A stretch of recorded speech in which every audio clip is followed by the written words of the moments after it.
السلام عليكم ardayda ku xiran journalkayga Ayub Coaster ku soo dhawaada waa casharkii saddexaad ee SQL maanta waxaan rabnaa inaan qaadano cashar aad u muhiim ah kaas oo ka caawin doona intaan practicada guda galin SQL-ka marka hore waa inaan baranaa syntax of SQL program walba waxa uu leeyahay syntax asiga oo qaas ah oo isticmaalo aba guideline aba sharciyo asiga oo qaas ah oo isticmaalo ayuu leeyahay marka waxaan casharkan ku baranaynaa syntax-ka uu leeyahay SQL-ka Next. SQL syntax. SQL is followed by unique. SQL waxa uu leeyahay unique. Waxa uu qaas ayuu leeyahay set of rules. Aba sharciyo asiga uu qaas ayuu leeyahay and guidelines iyo guideline asiga uu qaas ayuu leeyahay. Khalid waxa lagu yeeraa syntax ayaa lagu yeeraa.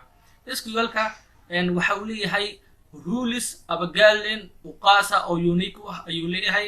Waxa lagu yeeraa syntax ayaa lagu yeeraa.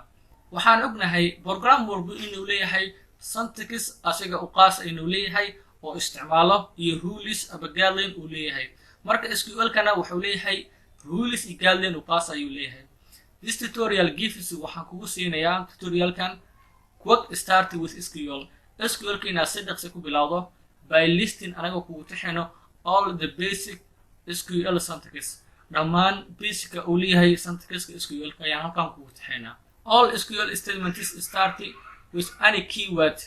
Dhammaan SQL statements-ga waxay ka bilaabanayaan keyword kasto sida select, insert, update, delete, alter, drop, create, use. Intaas oo dhan waa SQL statement-ga. Marka SQL statement waxa la dhahaa waa waxa lagu hadlayo SQL-ka. Aba luqadda lagu hadlayo SQL-ka ayaa la dhahaa SQL statement. Dhammaan inta sheegnay SQL-ka ayaa lagu hadlaa. Show all the statements end with semicolon. Dhammaan statement kasta waxa uu ku dhamaanayaa semicolon ayuu ku dhamaanaa. Next. The most important point to be noted in here is that SQL is a case insensitive.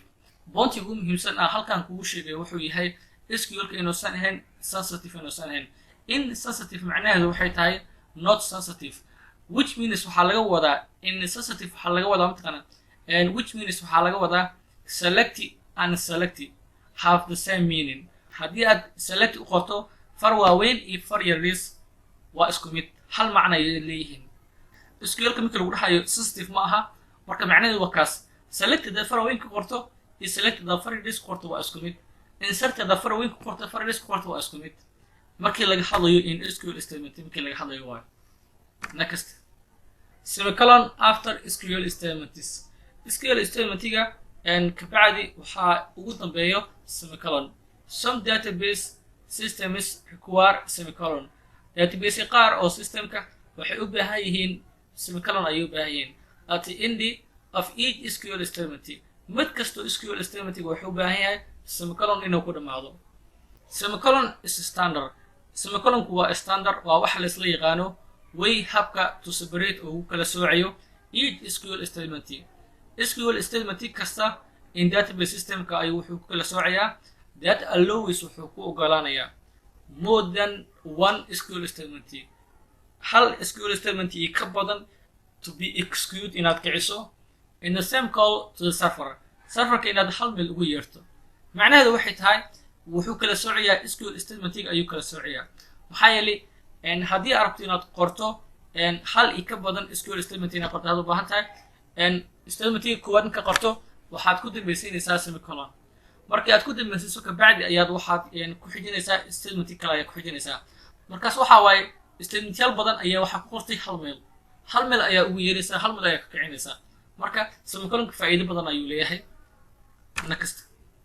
Some of the most important SQL commands awamirta ugu muhiimsan SQL-ka xoogaa ayaan kasoo qaadanaynaa marka hadda waan kasoo hadlay in uu leeyahay SQL-ka syntax u qaas ah syntax-ka ayaa qaar kamid ah meeshan ku sharaxi doona insha Allah si aan u fahanno practical intaadan guda galin ka hor waa inaan fahanaa syntax-ka awaamirta SQL-ka ugu muhiimsan uu leeyahay concept waa inaan ka fahanaa kabacdi ayaan guda galaynaa practically select extracts data from database in database-ka xog laga soo bandhigo ayaa waxaa loo adeegsadaa select aba report ahaan in xogta lagu soo bandhigo update updates data in database database-ka xog ku jirto in update lagu sameeyo marka xogta markii la geliyo kabacdi ayaa update ku sameynaysaa. delete is data from database, in database-ka xogta laga deleedo oo laga tirtiro ayaa loo isticmaalaa delete. insert new data into database, database-ka in xog cusub la geliyo ayaa waxaa loo adeegsanaa insert into ayaa loo adeegsanaa. create database, create new database, inaad samayso database cusub inaad samayso. alter database, modifies database, database-ka inaad magac ka bedesho ayaa waxaa loo adeegsanaa alter database ayaa loo adeegsanaa. create table, create new table, markii la sameeyo database waxaa loo baahan in la sameeyo create new table, table cusub in la sameeyo ayaa waxaa loo adeegsadaa create table. alter table modifies table, tableka in wax laga bedelo oo magaciisa in la bedelo waxaa loo adeegsadaa alter ayaa loo adeegsadaa. drop table, delete table, tableka in la deleedo ayaa loo adeegsadaa drop table. create index, create an index search key, index macna in la sameeyo oo la abuuro kabacdi search key in lagu raadiyo. drop index, delete an index, indexka in la tirtiro. next in lesson 3 halkan waxaa ku dhamaaday casharkii saddexaad ee SQL-ka. marka insha Allah casharkan ka faa'iidayso wacan waa cashar aad iyo aad muhiim ayuu ahay. wa calaykum assalaam waraxmatullahi wabarakaatu.